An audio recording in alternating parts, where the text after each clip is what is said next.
This is my 307 SEM Managing Sport Organisations podcast. My name is Dale Buckland and this is Performance Management of the Coventry Blaze.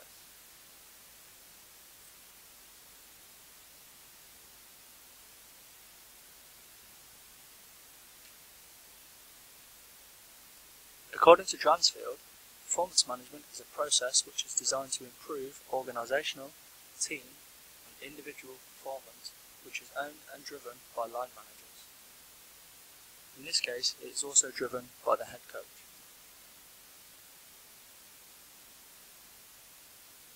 Performance management for the Coventry Blaze is measured in 4 different ways: the organisation's business targets, the organisation's playing targets, team performance, and individual players' performance.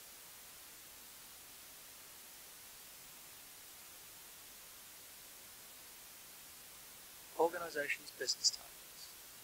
Sponsorship. It can generate substantial publicity for an investment. It helps the audiences of both organisations to develop the product and build brand awareness. Gate revenue. This is most crucial as it is where most of the income comes from. There are game-by-game targets depending on who the visiting team is. Matchday revenue. This will consist of walk-up tickets and additional revenue streams such as 50-50 draws and shirt raffles. Again, these walk-up tickets will change depending on who the opponent is and what day the fixture is held on.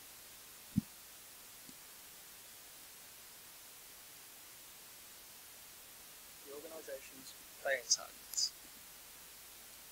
League position. This is very important. It shows how well the team are performing. Attendances can improve or decrease depending on how the team are doing. Winning the league is always an organisational standard. Playoffs. Again, make the playoffs is an organisation standard. Cup progression. This generates more income and adds further fixtures to the season, which generates more income. Winning at home. This is always a good performance indicator.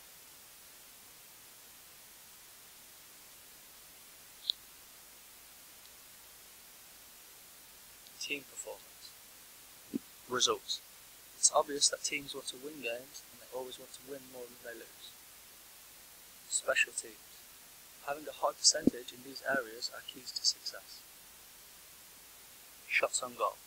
Outshooting your opponents does not always mean that you will play better and does not always mean that you will win the game. It's all about having shots from high scoring areas. Turnovers. These can be managed from a team view or an individual player. Reducing the amount of turnovers in a game can help improve your possession and create more chances.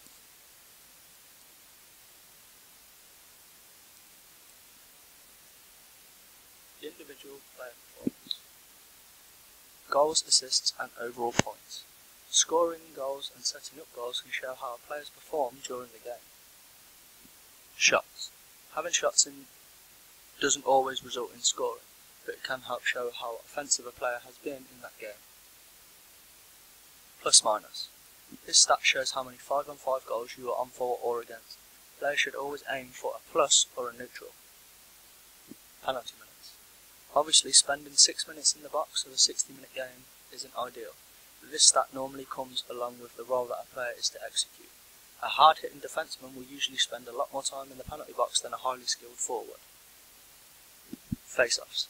Winning these can give your team more puck possession and thus creating more scoring chances. Hits. Again, this stat is more important depending on the role that a player plays. Turnovers.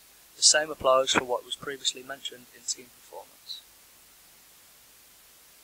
Netminder stats. Netminders will always have a statistic that they want to keep to, whether that be games that they win or lose, but they always want to aim for either a shutout or a high save percentage on a game-by-game basis and at the season's end. All players are expected to behave in a correct way, have the right attitude and have a high work ethic. If these aren't positively affecting the team, it can have drastic effects.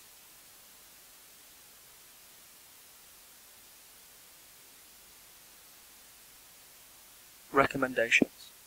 For organisation business targets, they can improve the promotion of the games to increase gate and matchday revenue.